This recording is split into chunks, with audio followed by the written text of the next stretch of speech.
નમસ્કાર વિદ્યાર્થી મિત્રો, મજામાં હશો? અત્યાર સુધીમાં જેટલા કાળ સુધીની ચર્ચા આપણે કરી લીધેલી છે તે તમામ તમે સમજણપૂર્વક શીખેલા હશો. અને છેલ્લે આપણે જે વાત કરેલી હતી એ હતી પ્રેઝન્ટ કન્ટિન્યુઅસ ટેન્સ, એટલે કે ચાલુ વર્તમાન કાળ. હવે તેનાથી આગળ વધવાનું છે અને હવે આપણે પ્રવેશી રહ્યા છીએ એક નવા કાળમાં, અને તે છે પાસ્ટ કન્ટિન્યુઅસ ટેન્સ, જેને કન્ટિન્યુઅસ પાસ્ટ ટેન્સ તરીકે પણ ઓળખવામાં આવે છે.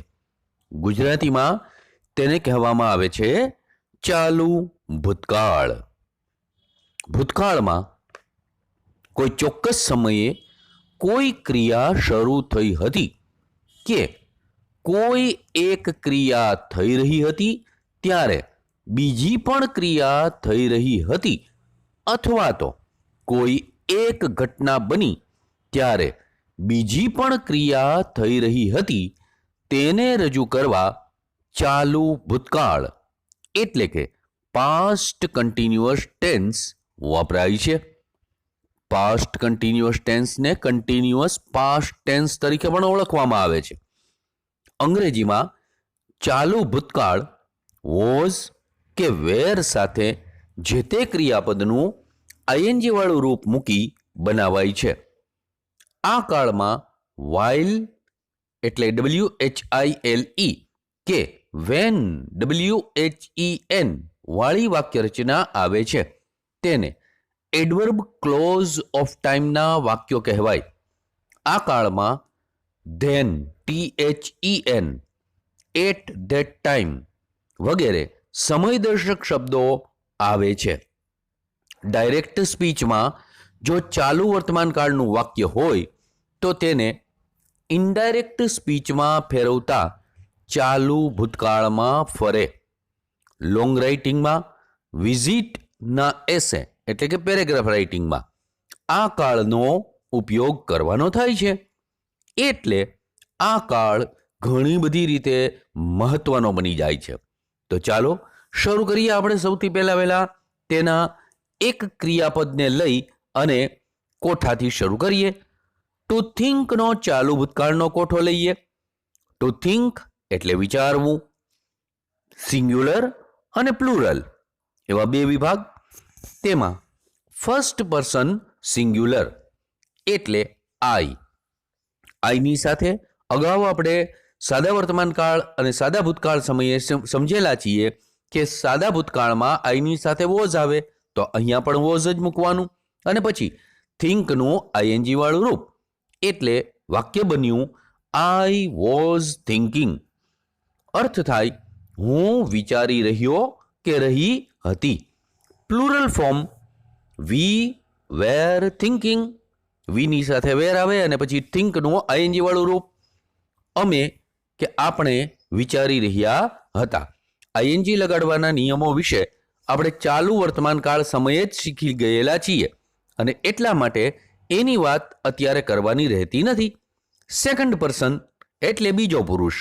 You were thinking. તું વિચારી રહ્યો કે રહી હતી. You were thinking plural form. તમે વિચારી રહ્યા હતા. થર્ડ પર્સન એટલે ત્રીજો પુરુષ. He was thinking. તે વિચારી રહ્યો હતો. She was thinking. તે વિચારી રહી હતી. અને ઇટ વોઝ થિંકિંગ એટલે તે વિચારી રહ્યું હતું. અને આ ત્રણેયનું પ્લુરલ એટલે કે બહુવચનનું ફોર્મ થાય ધે વેર થિંકિંગ. તેઓ વિચારી રહ્યા હતા. ક્રિયાપદને આઈએનજી લગાડવાના નિયમો આગળ ચાલુ વર્તમાન કાળમાં સમજી ગયેલા છીએ. એ જ નિયમ અહીં પણ લાગુ પડે છે. એટલે હવે આપણે સીધા જ વાક્ય રચનામાં પ્રવેશી રહ્યા છીએ, અને તેમાં સૌથી પહેલા આવશે એફર્મેટિવ સેન્ટેન્સીસ એટલે હકાર પ્રકારની વાક્ય રચનાઓ. જે વિદ્યાર્થીઓએ સાદા ભૂતકાળના ટુ બીના રૂપ સાથેના વાક્યો બરાબર સમજેલા હોય એને આ ચાલુ ભૂતકાળ સમજવામાં જરા પણ વાર લાગે નહીં. જુઓ, આઈ, હી શી અને ઇટ આગળ કોઠો આપેલો જ હતો, એ પણ તમે જોઈ શકો. અને એની નીચે આપીએ યુ એટલે બંને યુ, એક વચન અને બહુવચન, વી અને ધે. હવે આઈ, હી, શી, ઇટની સાથે આવે વોઝ, અને યુ, વી અને ધેની સાથે આવે વેર. એની સાથે ક્રિયાપદનું આઈએનજી વાળું રૂપ વત્તા કર્મ વત્તા અન્ય શબ્દો. બસ આટલી જ એની ક્રમ રચના. ચાલો એના વાક્યો જોઈએ. I was singing a song then. આઈની સાથે મૂકવામાં આવ્યું વોઝ, સિંગિંગ. ડાયરેક્ટ ઇંગ્લિશમાં જ સમજવાનો તમારે પ્રયત્ન કરવાનો. She was cooking while her brother was cleaning. હમણાં જ તમને આગળ જણાવ્યું કે જ્યારે એક ક્રિયા શરૂ હતી ત્યારે એક બીજી પણ ક્રિયા શરૂ હતી, તેવું દર્શાવવા માટે ચાલુ ભૂતકાળનો ઉપયોગ થાય, અને એમાં વાઇલ સાથે સંયોજકનો ઉપયોગ કરી વાક્ય બનાવવામાં આવેલું છે. એડવર્બ ક્લોઝ ઓફ ટાઈમનું વાક્ય કહેવાય. બીજું પણ જોવો એવું. When Eddie looked at the cheetah, she was trying to catch a deer. તો વેન સાથેની વાક્ય રચના પોઈન્ટ ઓફ ટાઈમને રજૂ કરે. વેન એડી લુકડ એટ, બરાબર, લુકડ એટ નો ઉપયોગ કરવામાં આવેલો છે, એ પણ એડવર્બ ક્લોઝ ઓફ ટાઈમની જ વાક્ય રચના કહેવાય. અને ત્યાર પછી at the railway station many passengers were moving here and there at that time.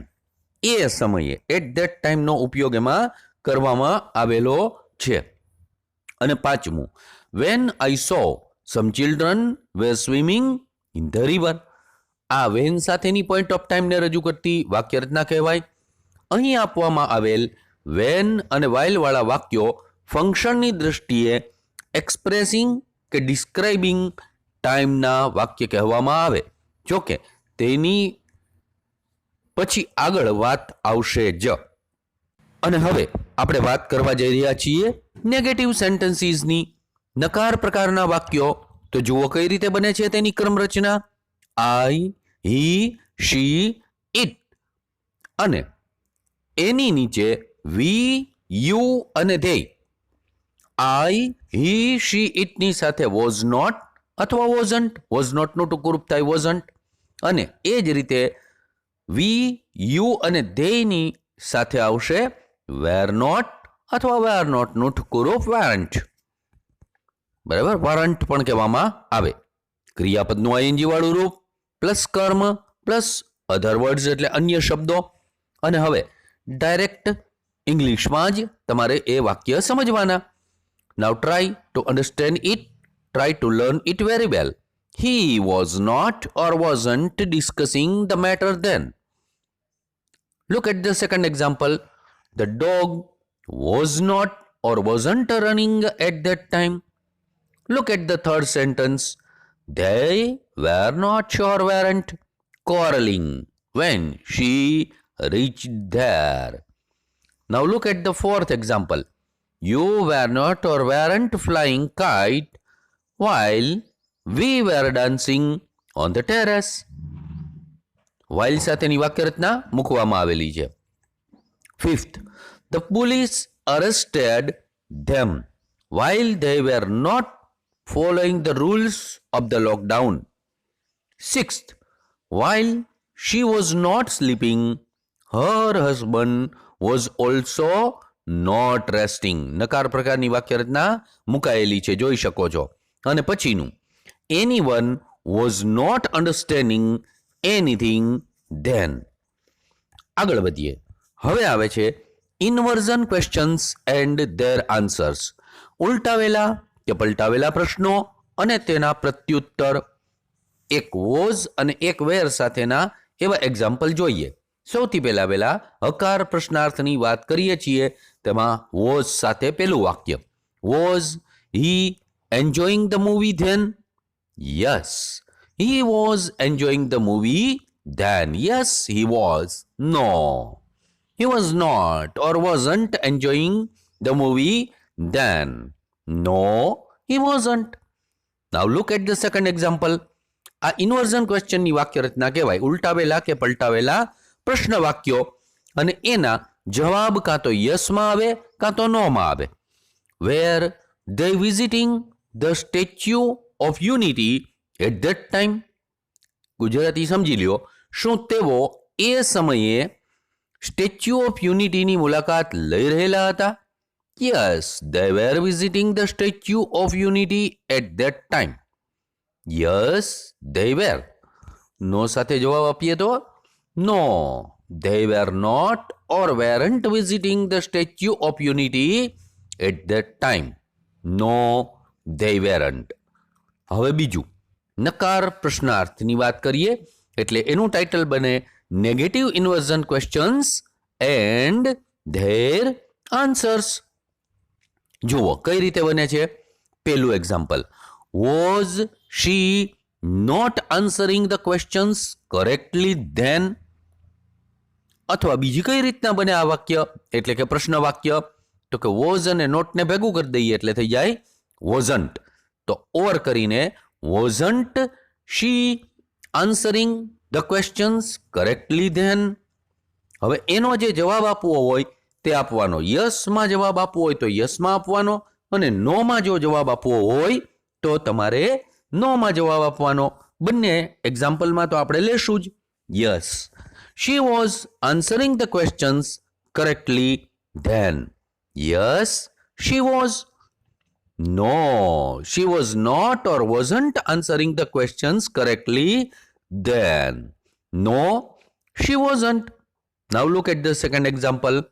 Were they not bringing heavy luggage at that time? હવે એને ટૂંકમાં પ્રશ્નાર્થ તરીકે લઈએ તો આમ બને, weren't they bringing heavy luggage at that time? Question mark. Yes, they were bringing heavy luggage at that time. Yes, they were. Now give answer negatively. Now look at this example. No, they were not or weren't bringing heavy luggage at that time. And if we want to give answer negatively in short, no, they weren't. Now look at the third and final example. We will give only short answers of this question. Weren't you teaching us English then? Or how can we make another type of question? Were you not? શું કર્યું? Were અને not અલગ લખ્યા. Were you not teaching us English then? Yes, યુમાં પ્રશ્ન પૂછ્યો એટલે જવાબમાં કાં તો I આવે કાં તો we આવે. આપણે અત્યારે વ્યક્તિગત લઈએ તો I લઈએ. Yes, I was અને ટૂંકમાં no, I wasn't. તો આ વાત કરી આપણે માત્ર ને માત્ર હકાર અને નકાર એવા પ્રશ્ન વાક્યો યસ અને નોમાં જેમાં જવાબ મળતા હોય તેવા એટલે કે ઇન્વર્ઝન ક્વેશ્ચન્સની. હવે આગળ WH ક્વેશ્ચન્સની શરૂઆત કરીએ. WH ક્વેશ્ચન્સમાં એઝ યુઝ્યુઅલ જેમ આપણે પ્રથમ લઈએ છીએ વુ, એમ જ અહીંયા વુ. વુ એટલે કોણ અથવા કોણે. પ્રશ્ન કઈ રીતે બનશે? વુ પ્લસ વોઝ કે વેર.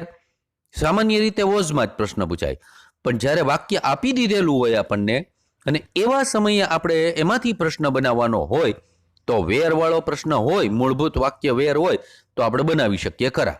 નહીતર વુ વોઝ જ બનાવવાનું. પ્લસ ક્રિયાપદનું આઈએનજી વાળું રૂપ, પ્લસ કર્મ, પ્લસ અન્ય શબ્દો, પ્લસ ક્વેશ્ચન માર્ક. જુઓ એમાં પહેલું example, who was distributing the jalebis then? જવાબ, the author was distributing the jalebis then. 10માં સપ્લિમેન્ટરી રીડ ઓ જલેબી એમાંથી આ પ્રશ્ન લીધેલો છે. બીજું, who were playing kho kho when you reached there? જવાબ, the students of that school were playing kho kho when I reached there.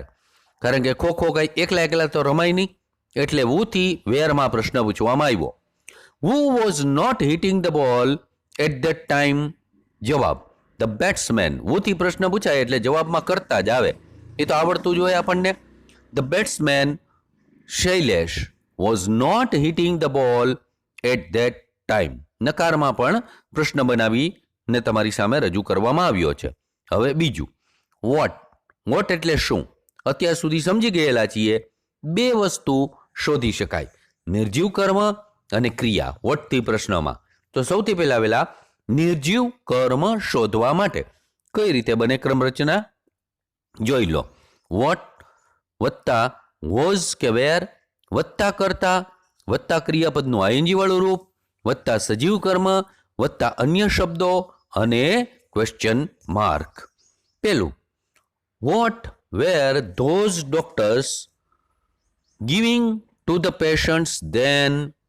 જવાબ, those doctors were giving medicines to the patients then. Now next, what was Jayanti Ravi declaring at that time? Now look at the answer. Jayanti Ravi was declaring the daily report and condition of corona status in Gujarat at that time. જવાબ કેટલો આવ્યો? The daily report and condition of corona status in Gujarat. Third, what were you not singing while traveling? Jawab, we were not singing pop songs while traveling. હવે ક્રિયા શોધવા માટે કઈ રીતે બને એ પણ સમજો. ક્રિયા શોધવા માટે ક્રમરચના વોટ વત્તા વોઝ કે વેર વત્તા કરતા અને ડુનું આઈએનજી વાળું રૂપ જ મૂકવાનું ડુઈંગ, પછી વત્તા અન્ય શબ્દો વત્તા ક્વેશ્ચન માર્ક, અને વાક્ય પણ એની સાથે હોઈ શકે. અન્ય શબ્દોની જગ્યાએ વાક્ય પણ હોઈ શકે. બીજું, એમાં એક્ઝામ્પલ જુઓ. What was Hemang doing while it was રેઇનિંગ. જો તરત વાક્ય મૂક્યું ને, વોટ પછી વોઝ પછી હેમાંગ પછી ડુઈંગ, અને એના પછી તરત જ આપણે મૂક્યું વાક્ય while it was raining. હવે એનો જવાબ, હેમાંગ was singing રાગ Malhar while it was raining. તો was singing રાગ મલ્હાર ક્રિયા અને કર્મ બંને એમાં મૂકવામાં આવેલા છે. બીજું એક્ઝામ્પલ જુઓ. what were the teachers doing then? The teachers were teaching the students then. પછીનું, what were you not doing નકારમાં લીધું છે વાક્ય, જોઈ લેજો. What were you not doing when the police arrested you? તો જવાબ, I was not stealing anything when the police arrested me. તો બીજા વાક્યમાં પોઈન્ટ ઓફ ટાઈમ મૂકવામાં આવ્યું વેન સાથેનું વાક્ય, અને વોટથી પ્રશ્ન પૂછ્યો ડુમાં એટલે ક્રિયા આપી જવાબમાં. I was not stealing anything ક્રિયા અને કર્મ બંને મૂકવામાં આવેલા છે. ત્યાર પછી લઈએ વૂમ, WHOM. વૂમ એનો અર્થ થાય કોને, એટલે કે સજીવ કર્મ શોધવું હોય તેવા સમયે આપણે વૂમથી પ્રશ્ન બનાવીએ છીએ કે પૂછીએ છીએ. વૂમ વત્તા વોઝ કે વેર વત્તા કરતા પ્લસ ક્રિયાપદનું આઈએનજી વાળું રૂપ પ્લસ નિર્જીવ કર્મ. સજીવ કર્મ તો શોધવું છે એટલે નિર્જીવ કર્મ જો હોય તો વાક્યમાં, પ્લસ અન્ય શબ્દો અને પ્રશ્નાર્થ ચિહ્ન. પેલું, whom were they gifting laddus at that time? જવાબ, they were gifting laddus to the school children at that time. જવાબમાં શું આવ્યું? to the school children. સજીવ કર્મ જવાબમાં આવેલું છે. બીજું, where was he advising while we were learning? Sorry, whom was he advising while we were learning? જવાબ, he was advising to the weak students while you were learning. અને ત્રીજું અને અંતિમ example, whom was Blandford writing letters then? જવાબ, Blandford was writing letters to Meynell then. જવાબમાં શું આવ્યું? સજીવ કર્મ મેઇનેલ. અને અત્યારના આ પીરિયડનો અંતિમ WH ક્વેશ્ચનની ચર્ચા હવે આપણે શરૂ કરીએ અને તે છે વેર. WHERE. વેર એટલે ક્યાં. વર પણ ઉચ્ચાર કરવામાં આવે. વેર વોઝ અથવા વેર પ્લસ કર્તા પ્લસ ક્રિયાપદનું આઈએનજી વાળું રૂપ પ્લસ કર્મ પ્લસ સમયદર્શક શબ્દ અને ક્વેશ્ચન માર્ક. જુઓ એમાં પહેલું example. Were were they drawing pictures last night at this time. જવાબ. They were drawing pictures on road and on the walls last night at this time. બીજું. Were was he throwing garbage when the corporation officer saw. જવાબ. When the corporation officer saw, he was throwing garbage on open area of that plot. અને ત્રીજું. Where was she going when you reached there? જવાબ. When we અથવા I reached there, she was going to the hospital to ask for her friend's health who was admitted there. જવાબમાં આટલું આવ્યું. To the hospital to ask for her friend's health who was admitted there. તો આ વાત કરી અત્યારે આપણે ચાલુ ભૂતકાળની અને હવે એનો બીજો તબક્કો જ્યારે આવશે ત્યારે એમાં WH ક્વેશ્ચન અને હાઉ સાથેના પ્રશ્ન વાક્યોની ચર્ચા આપણે કરીશું. તમામ વિદ્યાર્થીઓ સરસ રીતે ગ્રામર તૈયાર કરતા રહે, ખૂબ મહેનત કરતા રહો અને સફળતા પ્રાપ્ત કરો તેવી સર્વે કોઈને ખૂબ ખૂબ શુભેચ્છાઓ, શુભકામનાઓ.